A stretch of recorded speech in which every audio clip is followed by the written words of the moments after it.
All right, so here is part 2 of naming ionic compounds.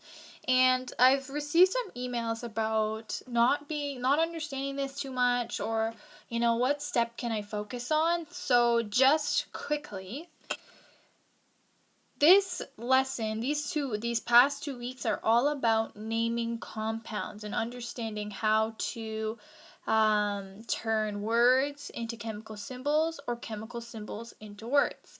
The reason why we need to know how to do that is kind of in maybe 2 weeks' time, we're going to build equations.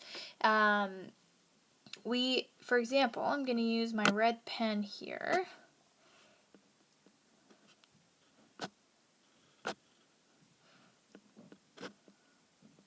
This doesn't just happen on its own. Na plus Cl makes NaCl. Scientists have learned how to put all these symbols together. So that's why we need to learn how to turn words into chemical symbols. And then that was part 1. And then part 2 is to turn chemical symbols into words. So this is what part 2 is all about. I'm going to write oxide. So the whole point of this part 2 lesson now is we're going to take these symbols and turn them into words. Personally, I like the symbols going from symbols to words because we don't need to worry about this subscript 2. We don't need to put as you can see, I just wrote potassium oxide. We don't need to put the 2 anywhere. We just need to know what those 2 symbols are and write them out. However, in the last week, I taught everybody that we're not going to put potassium oxygen. We are going to change the second syllable, or after the first syllable, to "ide," always. So let's go to the second one. And again, I'm going to do blue so that it's easy for everyone to see. So hopefully you have your periodic table in front of you. I am looking for mine, but I can't seem to find it, but there it is. Okay, so Mg, hopefully you found that stands for magnesium. So you're writing magnesium, and you keep your first element, aka you can find it on the left-hand side, so it's also a metal, and then you keep it the same. You just keep it magnesium. Then we see that the second element there is the letter I. Look for it on your periodic table, and it says that it's iodine. However, instead of iodine, we're going to put iodide, just like what we talked about. And that's it. See how that the I has a 2? It doesn't need to go anywhere. That's why I like going from symbols to words. So magnesium iodide. All right, let's move on to the next one. AlCl3. Look for Al. Almost gave it away. And on your periodic table, or maybe you knew it already, we are just writing it as is. The first element stays the way it is, aluminum. Now look for Cl. We see that it's on the right-hand side, chlorine, but we're not going to call it chlorine. We're going to call it chlor, first syllable, ide. All right, let's move on. Number 14. And again, see how the chlorine had 3?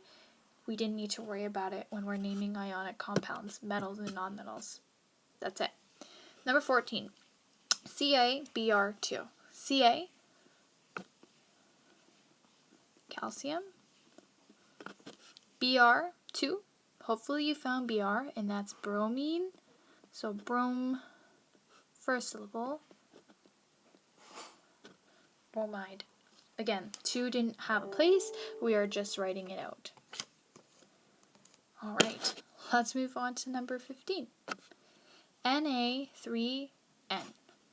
So hopefully you found Na. We've used that already before. Sodium.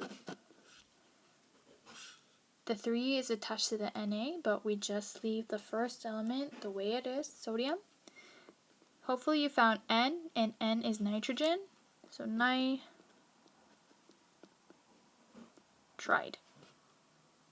Alright, instead of just doing 5, we might as well just do all of them together. So let's continue.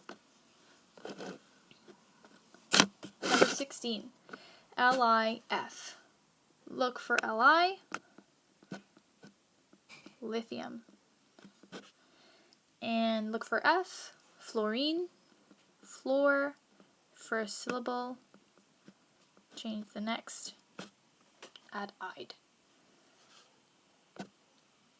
Number 17, Ba3P2. Look for Ba, barium. Again, barium has a 3, but we don't need to do anything when we're going from chemical symbols to written formula, to written compound. And P, hopefully you found it, phosphorus, first syllable, phosphide. Again, phosphorus had a 2, we didn't have to include it anywhere. Number 18, CS2S. Hopefully you found CS towards the bottom of group 1, cesium. Remains the same. Don't need to add a 2 or anything, just what the element is. S, sulfur, sulfide. 2 more to go. Number 19, SRF2.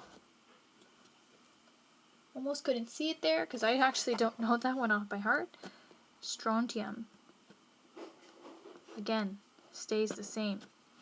Look for F. We've actually already used it. Up in number 16. And there you go. It still remains strontium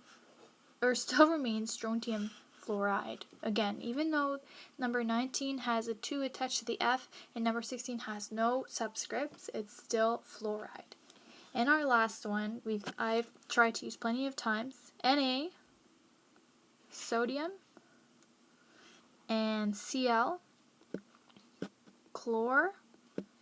Instead of chlorine, you're going to write chloride. And that's all there is to it when it comes to moving from chemical symbol to written. Let me know if anyone else has any other questions.